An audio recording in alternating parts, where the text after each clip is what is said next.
plasma colloid osmotic pressure.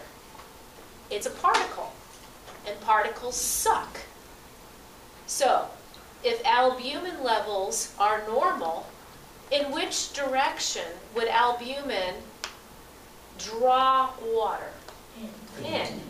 Okay, so in the capillary bed, we have two pressures, and are you already seeing they are opposing each other? Okay. Now we're out of the capillary bed. There are proteins in the interstitial fluid in between cells.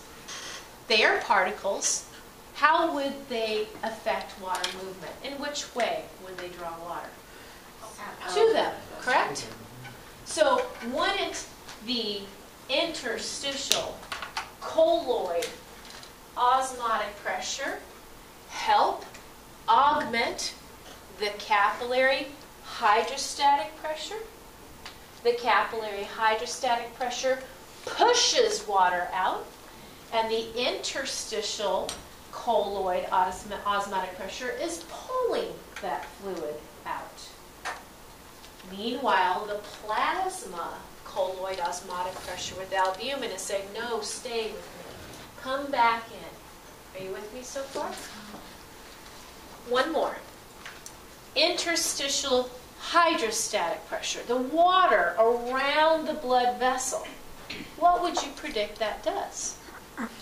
You would probably predict it would push on the vessel wall, the outside of it, and push fluid in. Wouldn't you predict that? Logical prediction, but you are so wrong. Why are you wrong? We forget our little straws in the interstitial space, the lymphatic vessels.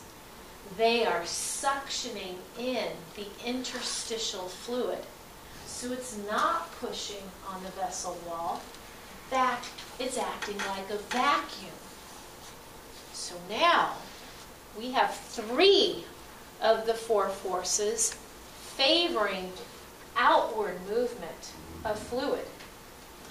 We have the capillary hydrostatic pressure pushing fluid out. We have the interstitial proteins pulling fluid out. They're particles, they're sucking. And we have lymphatic drainage, acting like a straw, a vacuum, favoring more fluid to leave the capillary. If our lymphatic vessels were blocked, we'd lose that straw effect. We'd lose that vacuum. And then we would have fluid accumulating and pushing back. Do you agree? Okay. Those are your Starling forces. I have up here their actual physical numbers. We've measured them. But I don't want you to memorize their numbers. I simply want you to know they're not equal. They're not all the same. Some are stronger than others.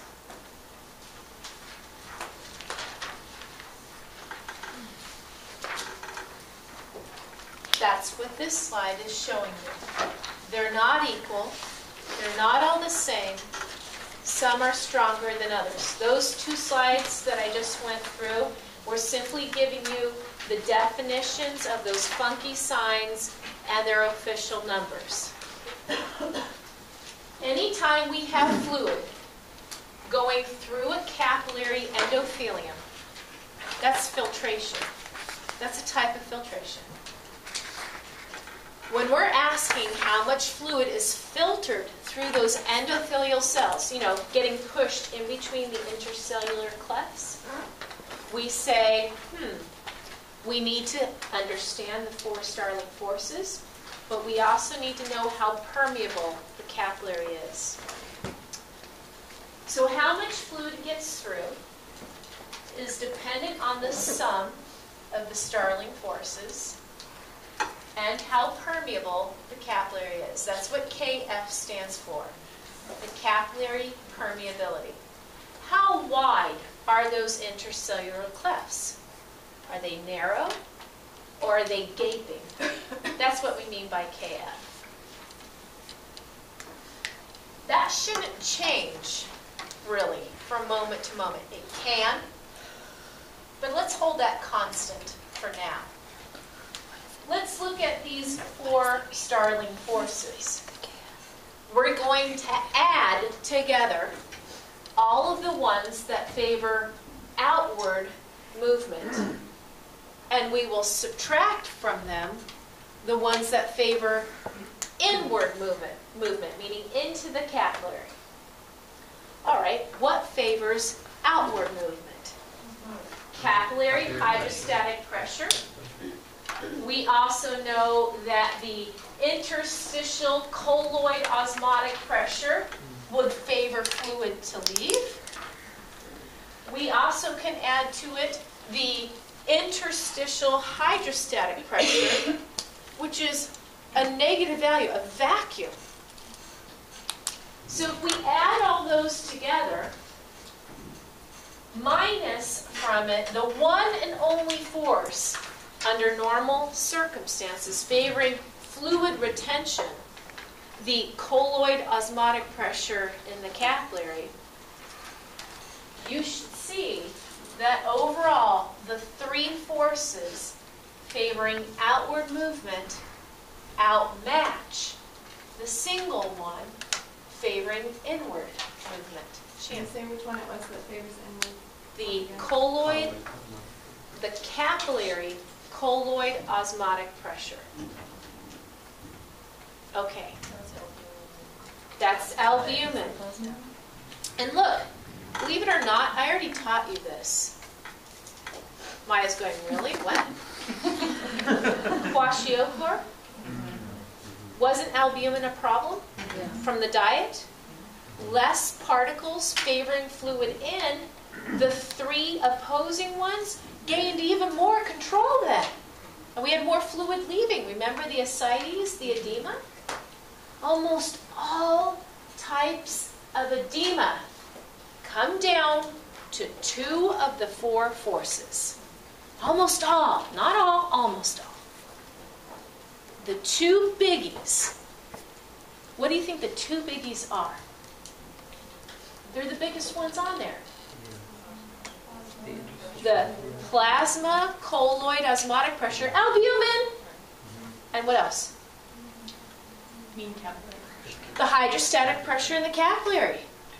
Those are the 2. The others, they're not so big. If you have really, really high blood pressure, guess what you present with? You get edema. You do. If you don't have enough albumin to pull the fluid back in, what do you present with? Edema. Does anybody here have their textbook? I know we're out of time, but I really want to set you going on the weekend correctly. Everybody has the newer version, I'm assuming, or the majority of you? Okay. Chapter 25. Oh, good boy. It's already highlighted. Chapter 25, page 297.